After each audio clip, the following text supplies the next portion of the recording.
avoid paying those capital gains taxes. Today's guest is a 1031 exchange expert, and he shows us how to do it. Coming up next on the Real Estate Insider.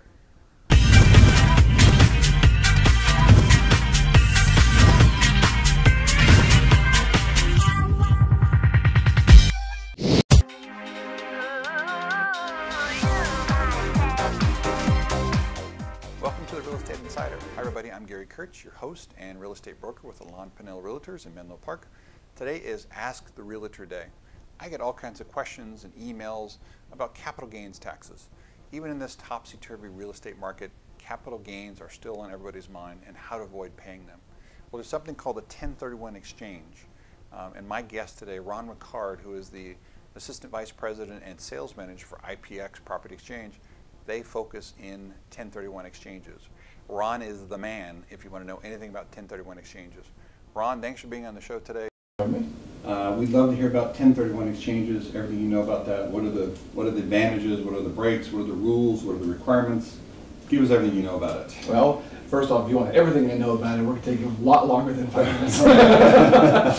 but I can definitely give you something. Okay. 1031 is a section of the tax code that allows you to buy and sell investment real estate and defer paying the taxes from the gain you made on that property.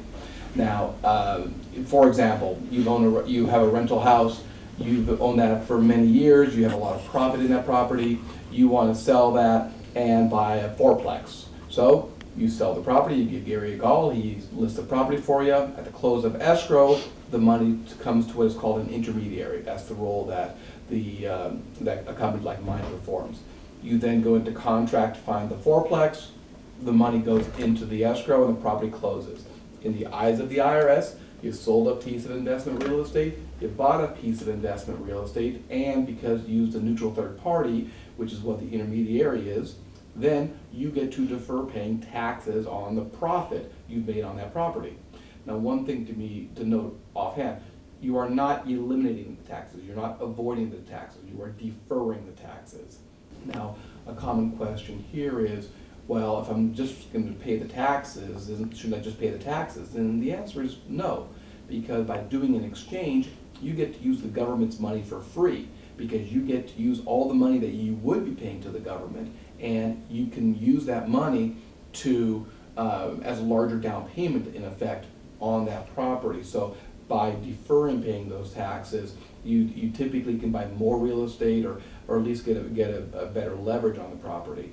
And the other issue is, if you own the real estate the rest of your life, then when that real estate passes on to your heirs get what's called a step up in tax basis, and hopefully you don't have to worry about paying those taxes at all, in neither you nor your heirs. So there are a lot of advantages to deferring those taxes. Now, there's a common term we use in exchanges that I want to make sure you're aware of, and that term is like kind. What you sell and what you buy have to be like kind. It's a very confusing term, but I'll make it real simple. It's everything. Any real estate that's considered investment real estate can be exchanged for any other kind of real estate that is investment real estate. So selling a rental house and buying a shopping center, that's perfectly okay. Selling bare land and buying a fourplex, perfectly okay. Any kind of real estate anywhere in America that is considered investment real estate can be exchanged. Now, what does that mean you cannot exchange? You cannot exchange your primary residence.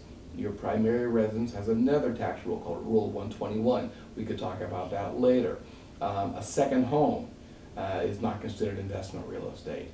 Real estate that you bought, you fix it up and you sell it. In today's marketplace, it's a fairly common thing to do. That also is not considered to be investment real estate. Typically, investment real estate is real estate that you run your business from, real estate that you hold for rental income, or real estate that you hold for what's called appreciation. Typically, we think of bare land. You buy it, you hold it for long term. Those are all considered to be investment real estate. So anyway, any kind of real estate, for any kind of real estate, as long as both sides are investment real estate. Now, there are really only two rules that most people need to know about when you're doing an exchange. The first thing you need to know is, how long do I have when I sell my property to buy the replacement property? And The answer is very simple. There are two actual answers to that.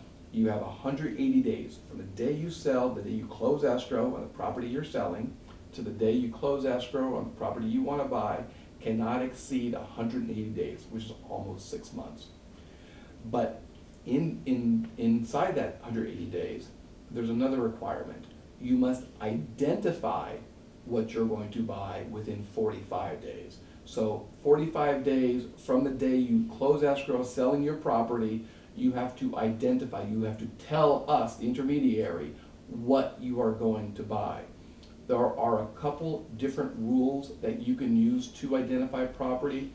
The most common of which I'll talk about now is called the 3 property rule. What does that mean? That means you can identify 3 properties, and you don't have to buy all 3. You can buy one of those, you can buy 2, or you can buy all 3 if you want, but you can identify up to 3 properties. Now, what does that mean during the 45 days? During the 45 days, you can change your mind as much as you want. So I like these 3 properties, I like those 3 instead. But when midnight strikes on day 45, the last 3 properties that you've identified, those you have to buy from one of those 3 properties. You are now locked in and must buy from one of those 3. If on day 46 all of those are sold to somebody else and you want to go buy something different, too bad. There are no extensions, no exceptions, no excuses. You have to buy from what you have identified. So that 45 days is very, very critical. And that's probably an even more important number than the 180 days. So again, 45 days from the day you sell, you need to know what you're going to buy. The other issue that is important is, how much money do I need to spend? The answer is very simple, all of it. Whatever you sell your property for, whatever the net sales price is of the property you're selling, you need to buy equal or greater to that amount. So you are not just reinvesting your profit, you're not just reinvesting your equity. If you sell a property for $1 million, and let's say you pay a 6% real estate commission, your net sales price is approximately $940,000, you need to buy at least $940,000 worth of replacement property. If you buy equal or greater to that amount, you defer the taxes. Now, if you wanted to sell for $940,000 but only buy something for $900,000, that's perfectly okay. You just pay tax on the difference. So if you sell for here but buy for here, that difference, which is referred to as boot, is what you pay tax on. So as a rule, if you don't want to pay taxes, equal or greater in value. The other part to that, which is equally important, all of the equity that you're going to net from the sale of that property, all of the cash you get after you've paid off the loan and everybody else, all of that equity needs to go into the replacement property as a down payment. Any cash you have left over, you pay taxes on. So again, equal or greater in value, and use all the cash in that transaction, and by doing so you are doing a full 1031 exchange and deferring all of the gain, all of the depreciation recapture tax that you have from the sale of that property. Well, that's fantastic information, Ron. Thank you. Everybody out there, if you want more information, please contact Ron at? My toll-free number is 877-747-7875. You can also go to our website. It's IPX1031.com. Our company is called Investment Property Exchange Services. So www.ipx1031.com.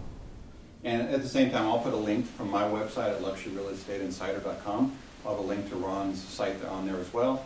And you can see it here below the screen. You can get the information there too as well. So that's it for today's show. Thanks for watching, and we'll see you next time on the Real Estate Insider.